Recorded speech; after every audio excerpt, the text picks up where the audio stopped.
siempre me ha gustado que me contaran historias. ¿Sabes? Las historias tienen algo que te impactan.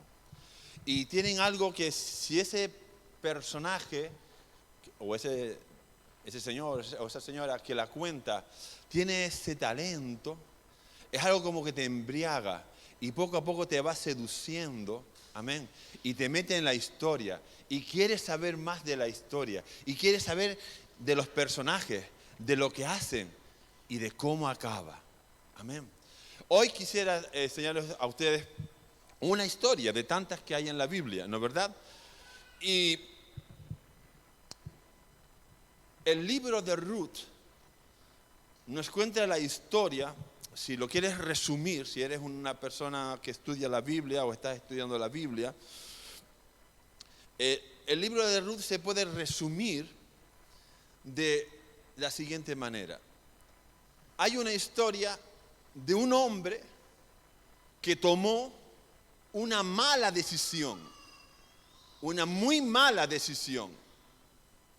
Y también vemos en esa historia de cómo la mano poderosa de Dios redime esa mala decisión y lo que en principio fue una maldición, Dios la torna en una bendición.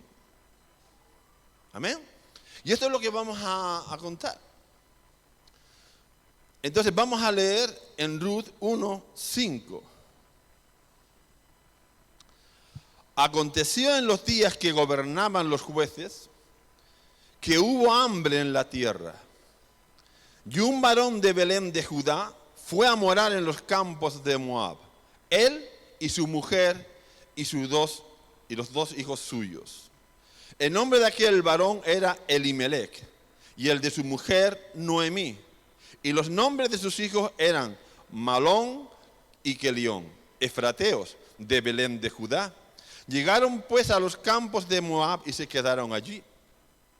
Y murió Elimelech, marido de Noemí, y quedó ella con sus dos hijos, los cuales tomaron para sí mujeres moabitas. El nombre de una era Orfa, y el nombre de la otra Ruth. Y habitaron allí unos 10 años. Y murieron también los dos, Maolón y Kelión, quedando así la mujer desamparada de sus dos hijos y de su marido. Esta es la historia que nos cuenta de una mala decisión. Para aquellos que están tomando apuntes, el título del sermón es Una firme decisión. Aquí vemos a Elimelech. Este hombre tomó firmemente una mala decisión. Él decidió irse de Belén. Belén significa la casa de pan. Y habían ciertas dificultades porque en los tiempos de los jueces, en la tierra de Belén, si examina la historia, el contexto de la historia, era el pueblo de Dios que siempre estaba siendo saqueado por otros pueblos. Amén. A causa de su pecado, a causa de los pecados, pues Dios mandaba a pueblos que estaban alrededor, los levantaba contra ellos, le quitaban las cosechas, se las destruían y le hacía pasar mucha hambre. Entonces no había tanta abundancia como debería ser, porque Dios, una de las primeras bendiciones que dio a Israel fue que a la tierra a la cual yo te envío, será una tierra que fluya leche y miel, que haya abundancia. Dios envió desde Egipto, a la tierra donde iba a fluir leche y miel.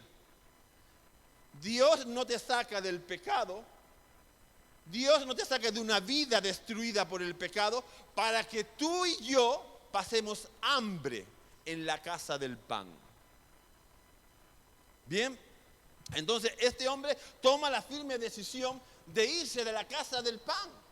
Él se va, toma a su mujer y a sus dos hijos y dice, vámonos de aquí. Y se va a la tierra de Moab, una tierra conocida por su inmoralidad y su idolatría.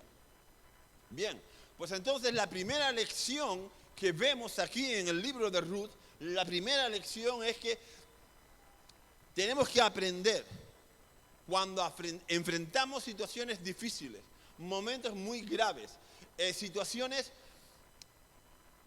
a ver cómo lo diría, donde las preguntas no tienen respuesta. Eso es difícil, hermanos. Cuando tenemos preguntas en mi mente y no tengo respuestas. Cuando estoy pasando por una dificultad emocional muy fuerte. Cuando espiritualmente estoy siendo atacado por el mundo espiritual maligno. Entonces la Biblia lo que aquí menciona es que este hombre se vio atacado por todos los lados. Pero ¿qué pasó? Que él tomó una decisión errónea.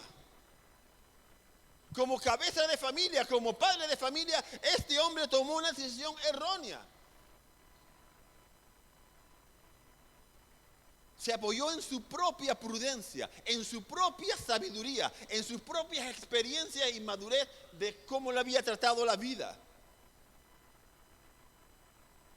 Tomó un atajo, lo que para él era un atajo, lo más fácil, lo más rápido, lo que más me convenía. Aquí lo estoy pasando mal, me voy para otro lugar.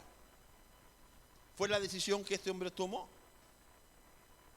Y ahora vamos a ver una serie de versículos, amén, que nos van a ayudar a entender un poco mejor por qué tú y yo tenemos en tiempos difíciles que esperar en la sabiduría divina. Proverbios 27, 8. Cual ave que se va de su nido, tal es el hombre que se va de su lugar. Cuando nos vamos del lugar donde Dios nos ha puesto, corremos peligro. Proverbios 21, 31.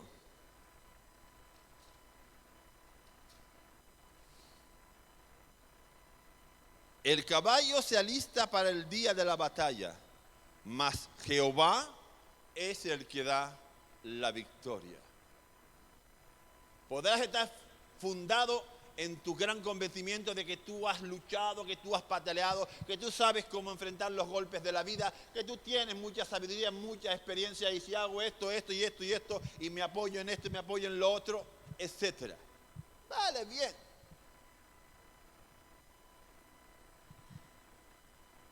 Jehová es el que da la victoria.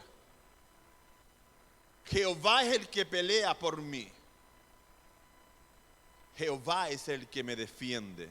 Y Él defiende la causa del huérfano y de la viuda, dice su palabra. Proverbios 3, del 5 al 6. Fíate de Jehová de todo tu corazón y no te apoyes en tu propia prudencia. Reconócelo en todos tus caminos. En todos tus caminos. En los difíciles también. Y Él enderezará tus veredas. Y por último vamos a ver en el Salmo 20, capítulo 7.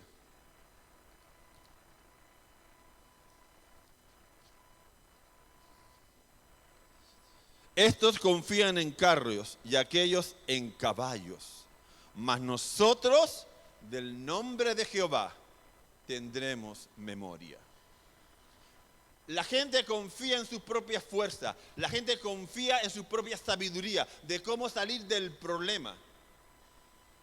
Pero aquellos que hemos encontrado, aquellos que hemos tenido un encuentro con Dios, amén, confiamos en Él y en lo que significa su nombre. Entonces, ¿qué ocurre? ¿Qué es lo que pasa cuando estamos en la casa del pan y estamos pasando hambre? Escúcheme bien, hermanos. ¿Cómo puedo estar yo en la casa del pan y estar pasando hambre espiritual? ¿Cómo puedo estar pasando yo hambre de confianza en Dios? ¿Cómo puedo estar dudando de su cuidado, de su protección?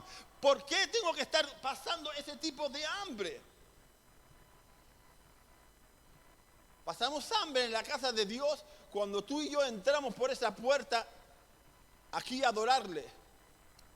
Y en nuestra mente estamos cantando, pero en nuestra mente dice, no hay sanidad para mi cuerpo. Te alabaré, ¿por qué, Señor, estoy sufriendo este dolor? Te alabaré, ¿por qué, Señor? ¿Por qué? ¿Por qué no encuentro una salida económica para mi familia? ¿Por qué tengo que estar siempre llegando al fin de mes con el agua al cuello? ¿Por qué no puedo permitirme el capricho de ir al McDonald's a comprarme una hamburguesa de €1? ¿Por qué, Señor? Te alabaré, te alabaré. ¿Por qué, Señor? ¿Por qué? ¿Por qué no encuentro consuelo para la pérdida que he tenido? ¿Por qué se ha tenido que morir mi esposo? ¿Por qué se ha tenido que morir mi marido? ¿Por qué me ha tenido que pasar esto o lo otro con mis seres queridos?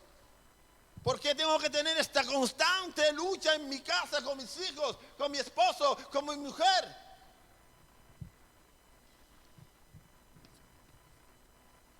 Y estamos en la casa del pan, pasando hambre en la casa del pan. Y entramos hambrientos y salimos hambrientos.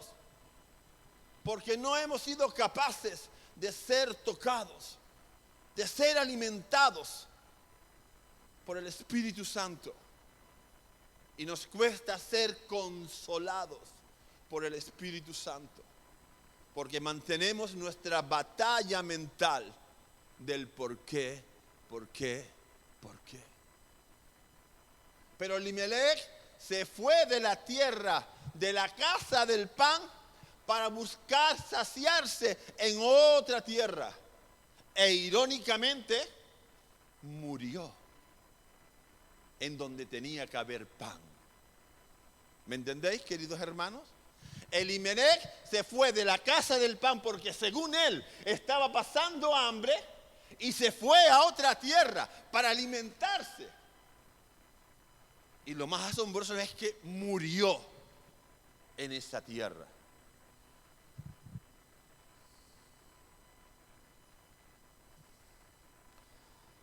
Debemos darnos cuenta que nuestras decisiones, escúcheme bien, iglesia, debemos darnos cuenta que nuestras decisiones que tomemos en nuestras vidas no solo van a afectar a nuestras vidas, sino alrededor, a toda persona que vive a nuestro alrededor. Una vez que Elimelech decidió irse de la casa del pan, no solo se afectó a él, sino afectó a su familia. Se fue lejos de Dios y con él se llevó a su familia. Se fue lejos de sus seres queridos y con él llevó a su familia. Se fue lejos de las leyes y de los rituales que le mantenían cerca de Dios. Y con él se llevó a su familia. Y al final encontró él la muerte y casi toda su familia, menos su mujer. Esto es el resultado de una mala decisión, de una decisión que no contó con Dios, que no contó con la firma del Rey de Reyes y Señor de Señores, que no contó con la aprobación de Dios. Y cuando Dios nos firma ese contrato, el final es la muerte, o bien la física o bien la espiritual.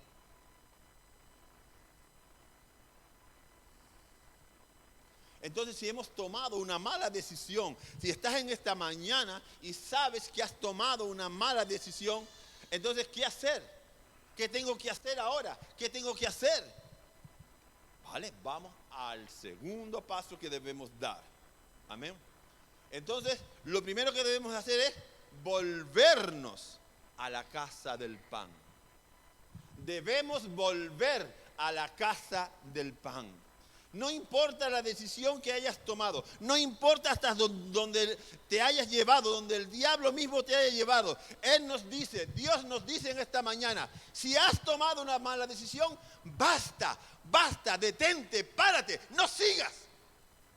Quédate quieto y vuelve a mi casa, donde yo te estaré esperando con los brazos abiertos, donde yo quiero volver a alimentarte de confianza, de paz, de tranquilidad, de seguridad. Yo soy el pan que descendió del cielo. Yo soy el verdadero pan, y el que comiere de mí no tendrá hambre jamás. Comamos del pan de vida, que cada domingo quiere en su gracia descenderse al cielo como descendía el maná, para poder comer de él cada domingo. Y aquí vemos a dos viudas solas en una tierra abandonada de la mano de Dios, perversa, idólatra. Pero todo esto va a cambiar. Toda esta historia va a cambiar. Hasta ahora hemos visto una historia de dolor, de llanto, de quebranto, de muerte. Pero para aquellos que amamos al Señor, siempre hay un final feliz. Siempre hay un final muy bueno. Vendrá el viernes de muerte, pero saldrá el domingo de resurrección para aquellos que tienen esperanza en Jehová. Entonces, estas mujeres se encuentran en el campo de Moab, hermanos, y de repente, en el versículo 6 dice, entonces se levantó con sus nueras y regresó de los campos de Moab, porque oyó en el campo de Moab que Jehová había visitado a su pueblo para darles pan. Aleluya.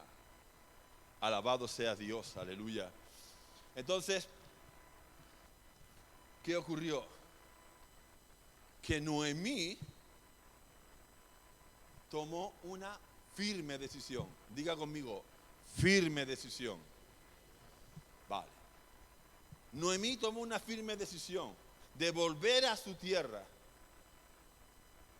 Entonces Noemí, cuando ya en su corazón toma esta decisión, habla con sus nueras. Y ellas, estas dos nueras, Orfa y Ruth, deciden ir con ella.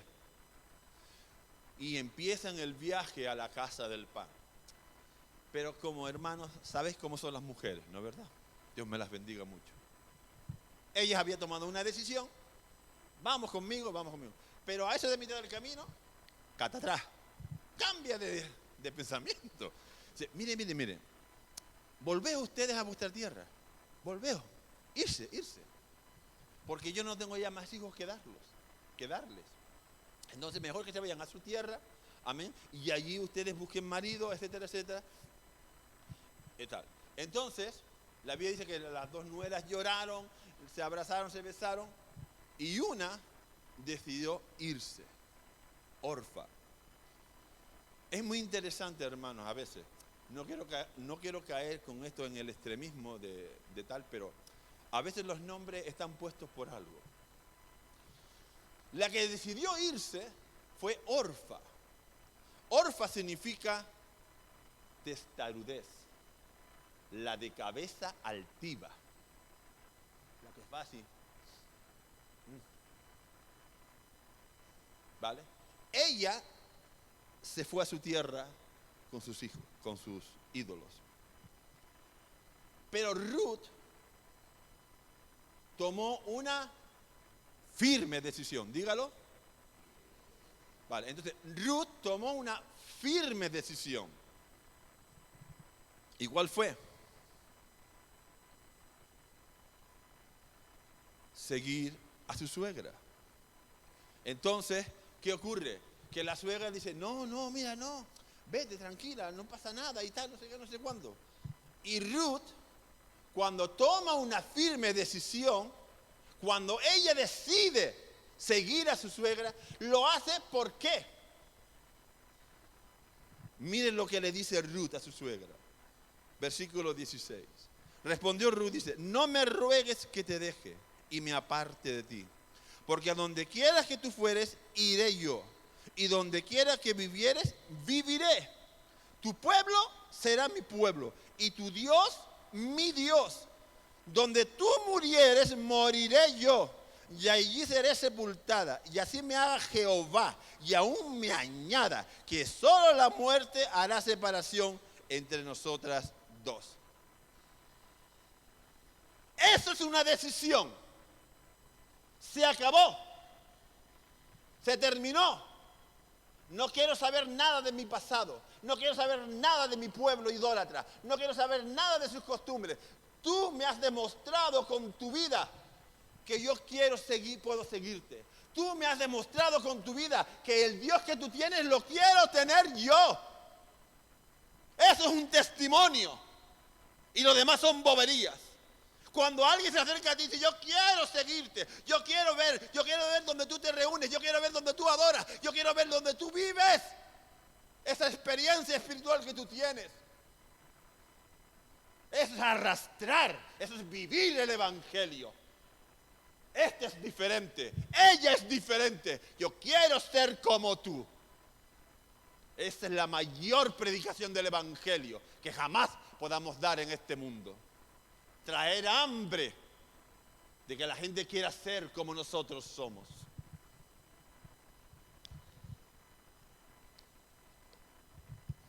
Gloria a Dios. ¿Cuántos dicen gloria a Dios? Amén. Cuando veo muy callado digo, vamos a ir diciendo yo una herejía grande. Bien, entonces estas mujeres ya decididas parten hacia la tierra, hacia la casa del pan.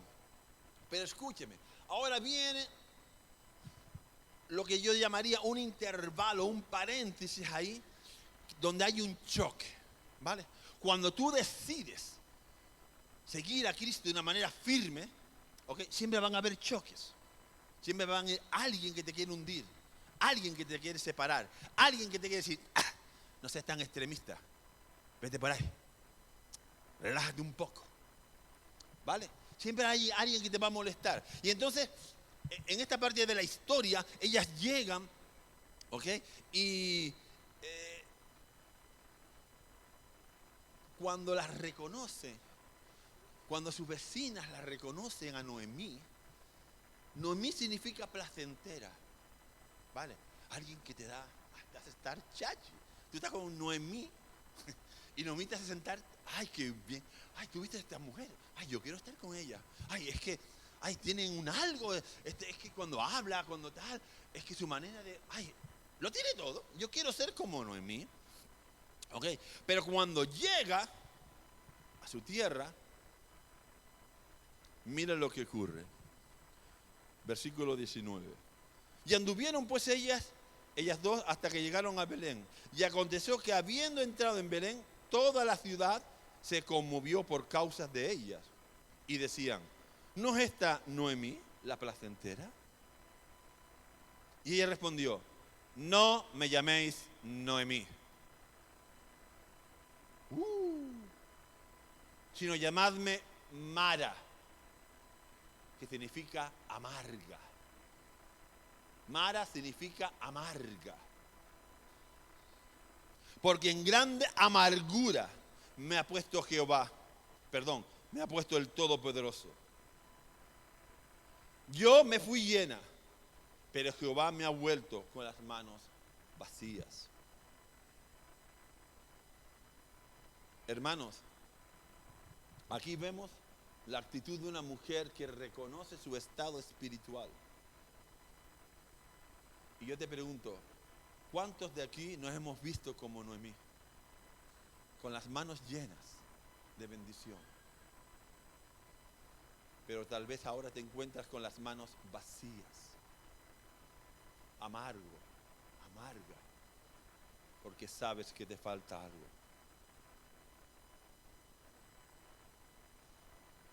Pero una cosa, escúcheme bien, una cosa que me gustó muchísimo y que Dios me tocó profundamente, hermano, Dios me tocó profundamente. Y esto fue que Noemí no fue una mujer falsa. Ella no fue falsa con su situación espiritual. Ella lo reconoció. Que no me llaméis Noemí. No me llames.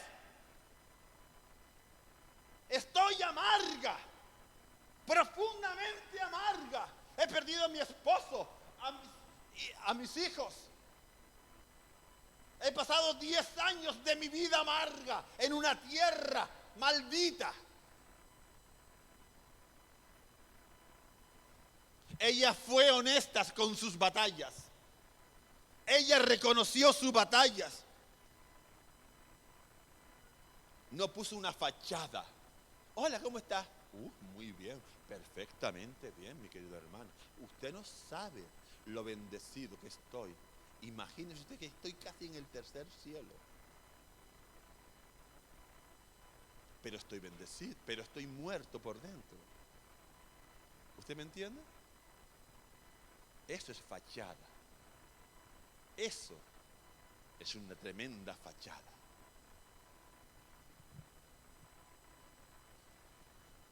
Que todos podamos ser honestos, como lo fue Noemí. Que cuando usted entre por esa puerta y alguien lo salude con amor, con cariño y lo abrace, ¿cómo estás? Bien, bien. Si alguien lo abraza, usted diga, ora, hermanos míos, ora por mí. Estoy pasando, no hace falta que le cuente su historia. Sí, estoy pasando momentos muy difíciles en mi vida. Ayúdeme con vuestra oración y vuestro ánimo. Amén. Eso es lo importante. Reconozcamos que necesitamos oración y los ánimos para seguir adelante. Yo necesito su ánimo, yo necesito su oración. ¿Por qué? ¿Por qué necesito yo de sus oraciones? ¿Por qué necesito de un abrazo suyo cuando entro por esa puerta? Porque yo no sé cómo usted ha pasado la semana. Yo no sé las dificultades que usted ha tenido. Yo no sé los problemas que han entrado en su casa. Yo no lo sé, pero Él lo sabe. Y lo que espero es un abrazo, un aliento, un ánimo, un vamos adelante. Aquí estamos juntos para batallar adelante. ¿Por qué? Porque somos iglesia. Que se nos meta en la cabeza. Usted y yo somos iglesia.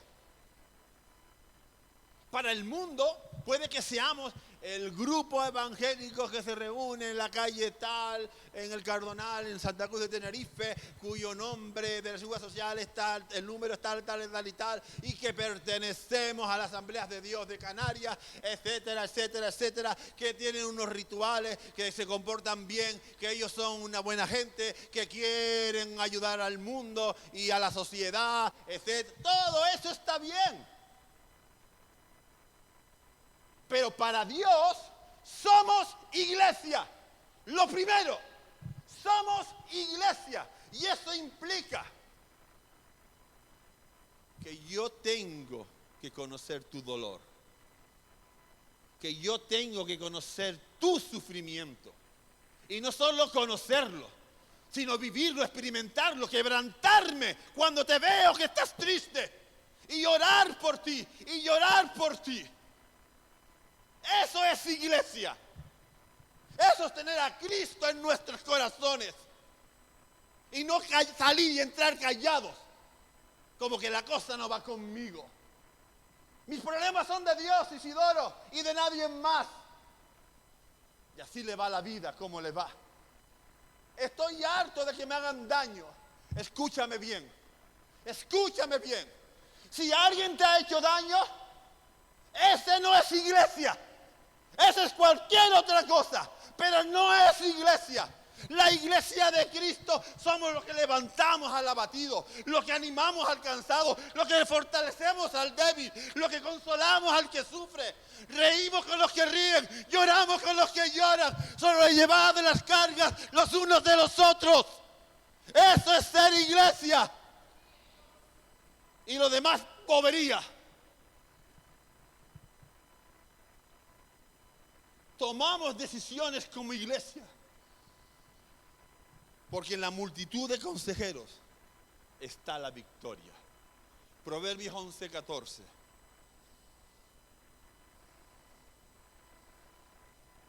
Donde no hay dirección sabia, caerá el pueblo. Mas en la multitud de consejeros que hay, el 15, seguridad. ¿No quieres tomar una mala decisión? ¿No quieres tomar una mala decisión? En la multitud de consejeros está la seguridad. ¿Vas a dar cualquier paso? Hay gente madura en la iglesia que te puede ayudar. Desde los pastores en adelante. Pero si te lo callas, si te lo guardas, ¿cómo podrás ser guiada o guiado? En la multitud. Dios ha puesto gente madura, sabia, prudente, que te puede ayudar para que no cometas o tomes una mala decisión. Amén. Y ya termino, hermano, te lo prometo, ya termino. Yo sé que ustedes, ya. Y por último, si hemos tomado la decisión de volver a la casa del pan, a mí lo que me asombra de Dios, de un millón de cosas, pero una de las cosas que me asombra de Dios es que Él es sabio. Es sabio. Él sabe lo que hace. Él sabe lo que hace. Y cuando lo hace, no hay duda. Él no duda. Él no tiene, empieza a ver un plan, así. No. Él no tiene 80,000 planes. Él tiene un plan para ti y para mí. Y ese plan es perfecto. Es sabio. Es bueno. Lo mejor que te puede pasar en tu vida es el plan que Dios te ha dado. La familia que Dios te ha dado, si lo has buscado. Eso es el mejor plan. No hay otro plan. No busques otra mujer. No busques otro esquema. Ese es el que Dios te ha dado. Pues ese es el plan perfecto. Porque Dios es sabio. Si es que ha buscado su voluntad. Amén. Y si no lo ha buscado y está mal, quédate en la casa de Dios. Porque Dios te puede dar un plan para renovar el tuyo. Amén. Vale, pues entonces, una de esas cosas que cuando Ruth y Noemí llegan a Belén, ¿cuándo llegan? Si has leído la historia, es algo increíble. O sea, Dios ya, hermano, es que es así, es un milagro, pero no un milagro que se ve, sino un milagro que se puede palpar a través de la historia. Cuando Noemí oye en los campos de Moab que ya el pan había llegado a la casa de Dios, amén, otra vez, fue en el tiempo correcto. Ella oyó, pues dice, ya que hay pan, vamos, de acuerdo. Pero cuando llegaron ellas a la casa del pan, Ruth 1:22. Y así volvió Noemí y Ruth, la moabita, su nuera, con ella. Volvió de los campos de Moab y llegaron a Belén, al comienzo de la siega de la cebada. Bien. ¿Llegaron en invierno? No. ¿Llegaron cuando estaban sembrando la cebada? No. Cuando la estaban cosechando. En ese preciso momento. Ni antes ni después. El tiempo de Dios es perfecto. El tiempo de Dios es perfecto. Y si no ha llegado, ya llegará. Y si no ha llegado, ya llegará. Pero el plan de Dios para tu vida es perfecto. Perfecto.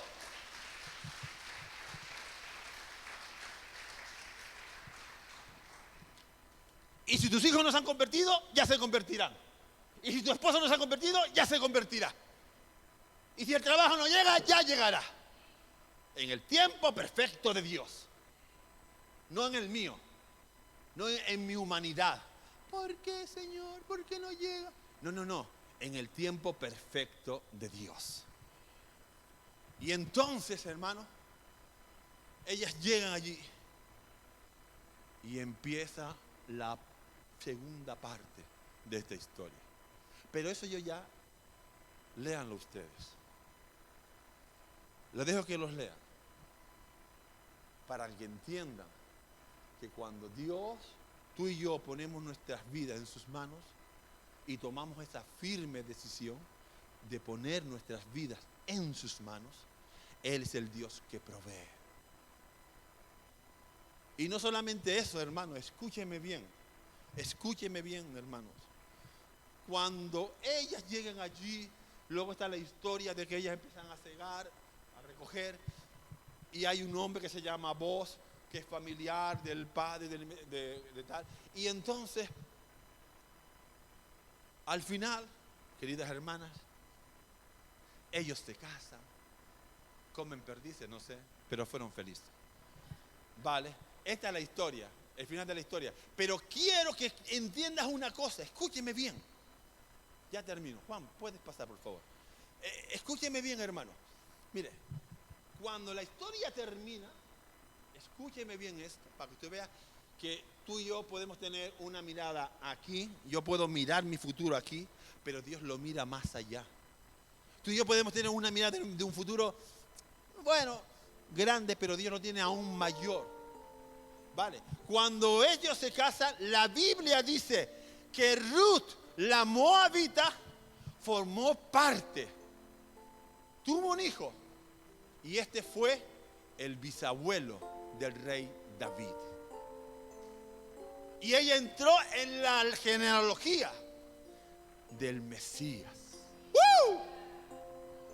Ella no lo sabía, pero estaba dentro del plan de Dios, del plan redentor bendito. Y lo mismo pasa con nosotros.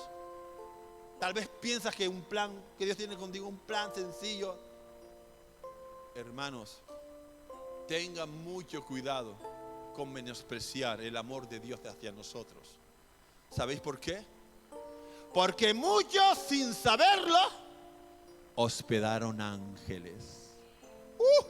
Eso dice la Biblia. Sin saberlo, usted y yo podemos entrar en un plan enorme. Quizás usted esté testificando a alguien. Y bueno, le testifiqué. ¿Y quién le dice a usted que a esa persona Dios no la va a utilizar para ganar millones a los pies de Cristo? Traer a millones de personas a los pies de Cristo. Nunca menosprecie la labor que Dios ha puesto en su mano. Una vez, en la antigüedad, había la costumbre.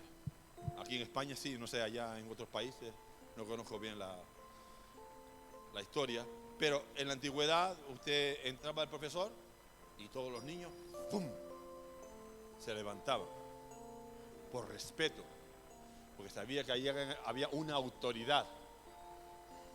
Se sentaba el profesor, se sentaban ellos. Pero había uno que hacía lo contrario. Era el primero en entrar y se sentaba. Y cuando entraban los niños, él se levantaba. Y claro. Y entonces lo hacía. Y era el único que lo hacía. Y lo hacía todos los días de clase. Hasta que un niño levantó la mano. Y el profesor le dijo: dígame usted. Dice: profesor, ¿por qué usted es el único de todo el profesorado que cuando llegamos está ahí, se levanta antes que nosotros? Como invirtiendo el orden, ¿no es verdad? El profesor contestó: mire, queridos alumnos, ¿quién sabe si de entre ustedes habrá alguien que será más grande que yo? ¿Sabe quién fue ese niño? Martín Lutero, el gran reformador.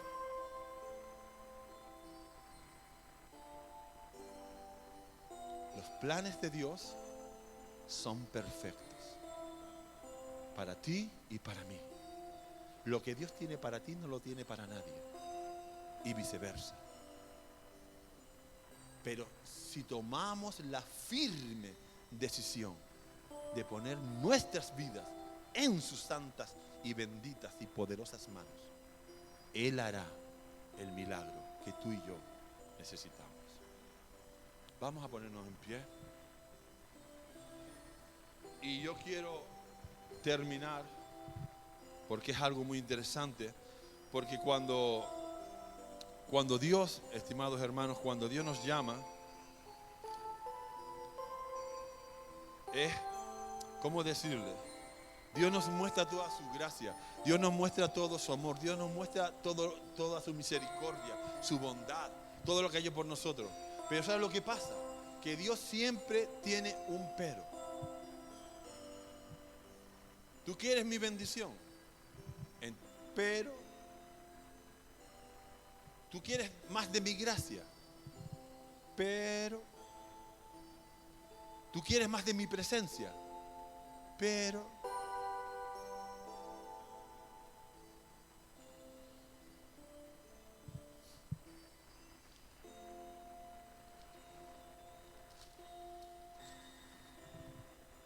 si tú quieres más de Dios,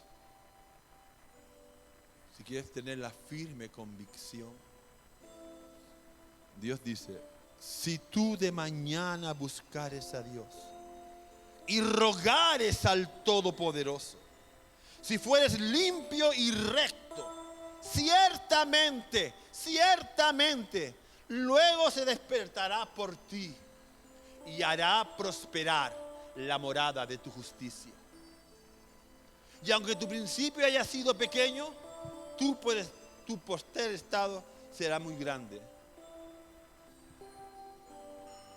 Si tú de mañana buscares al Dios, y buscar de mañana no significa levantarte a las 5 o a las 4 de la madrugada. Significa que lo primero que hay que hacer, lo primero es poner a Dios en tu vida delante.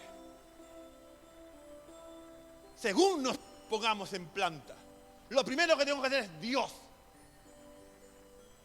Mi pensamiento eres tú, Señor.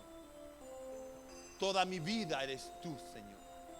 Y entonces Dios hará prosperar la morada de tu justicia. Y yo no sé cómo has entrado en esta mañana. Yo sí sé cómo entré yo. Y sé que a través de la alabanza y de la palabra he salido mejor de lo que he entrado. Yo no sé si has tomado alguna decisión errónea, si estás sufriendo por haber tomado una decisión errónea. Pero lo que te puedo decir, como en esta historia, que las misericordias de Dios cambian maldiciones en bendiciones.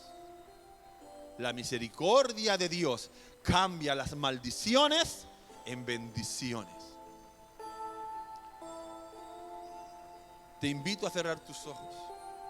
Cierra tus santos y benditos ojos que son para Dios. Y ruega al Todopoderoso,